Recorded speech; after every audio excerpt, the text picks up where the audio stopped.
Hello guys, இன்றைக்கி சிம்பிளாக காரக்குழம்பு எப்படி பண்ணுறதுன்னு பார்க்கலாம். முதல்ல கடாயில் எண்ணெய் ஊற்றிட்டு கொஞ்சோண்டு வெந்தயம், கடுகு போட்டு கடுகு பொரிஞ்ச உடனே வடகம் இருந்தால் வடகம் போட்டுக்கோங்க. உங்கள்கிட்ட இருந்தால் போட்டுக்கோங்க, இருந்து போட்டால் நல்லாயிருக்கும். சாம்பாரில் இதில் மட்டும் இல்லை, சாம்பாரில் எல்லாத்துலேயும் கொஞ்சம் போடலாம். மீன் குழம்புலாம் போட்டால் இன்னும் சூப்பராக இருக்கும். வடகம் போட்டுக்கோங்க எல்லா குழம்புலையுமே. அதுக்கப்புறம் வெங்காயம் போட்டுட்டு வெங்காயம் வதங்கிறதுக்கு கொஞ்சமாக உப்பு போட்டுக்கோங்க. உப்பு போட்டால் வெங்காயம் கொஞ்சம் சீக்கிரம் வதங்கிடும். அப்புறம் கொஞ்சம் கருவேப்பிலை போட்டு நல்லா வதக்கி விடணும்.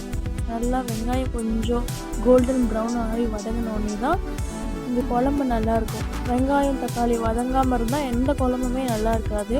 வெங்காயம் தக்காளி நல்லா வதங்க தான் குழம்பு நல்லாயிருக்கும். அதனால் வெங்காயத்தை நல்லா வதக்கிக்கோங்க. அதாவது புதுசாக சமைக்கிறவங்களுக்கு நான் சொல்கிறேன், ஆல்ரெடி நல்லா சமைக்கிறவங்களுக்கு அது தெரியும்.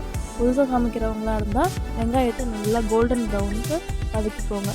அதுக்கப்புறம் தக்காளி ஆட் பண்ணிக்கணும். தக்காளி ஆட் பண்ணி அதுவும் கொஞ்சம் நேரம் நல்லா வதங்க விடணும். தக்காளியை எப்போயுமே கொஞ்சம் கட் பண்ணிவிட்டு போடும் போதே கொஞ்சம் அப்படியே ஸ்மாஷ் பண்ணி கிழிஞ்சு போட்டால் குழம்புல டேஸ்ட் நல்லாயிருக்கும்னு சொல்லிட்டு எங்கள் பாட்டி சொல்லியிருக்காங்க. அதுலேருந்து நானும் அதுதான் ட்ரை பண்ணுறேன். கொஞ்சம் இது பண்ணி போடும் போதும் சீக்கிரமாக வெந்துடும். நம்ம கொஞ்சம் வேலை ஈஸியாக இருக்கும். இன்றைக்கி உருளைக்கிழங்கு முருங்கைக்காய் போட்டு தான் காரக்குழம்பு வைக்க போகிறோம். உங்கள்கிட்ட என்ன காய் இருக்கோ நீங்கள் ஆட் பண்ணிக்கலாம். இன்றைக்கி முருங்கைக்காவும் உருளைக்கிழங்கும் போட்டு வச்சுருக்கேன். அது நல்லா கொஞ்சம் வதங்கினோடனே மஞ்சத்தூள் போட்டுடுங்க. மஞ்சத்தூள் போட்டுட்டு நீங்கள் என்ன மிளகாத்தூள் வீட்டில் யூஸ் பண்ணுறீங்களோ வீட்டு மிளகாத்தூள் போடுறது நல்லது. உங்களுக்கு தேவையான அளவுக்கு காரம் போட்டுக்கோங்க. அப்புறமா கொஞ்சம் மறுபடியும் உப்பு, கல்லுப்பு எல்லாத்துலேயுமே கல்லுப்பு சேர்க்கறது நல்லது. நம்ம இந்த சாதம் கலர்ற சாதம் இந்த மாதிரி இருந்தால் நீங்கள் சால்ட் போட்டுக்கலாம். குழம்புக்கெலாம் கல்லுப்பு போடுறது நல்லது. அதுக்கப்புறம் தண்ணி ஊற்றி நல்லா தண்ணி கொதிச்சிடணும். சில பேர் அப்படியே புளி கரைச்சி ஊற்றிடுவாங்க.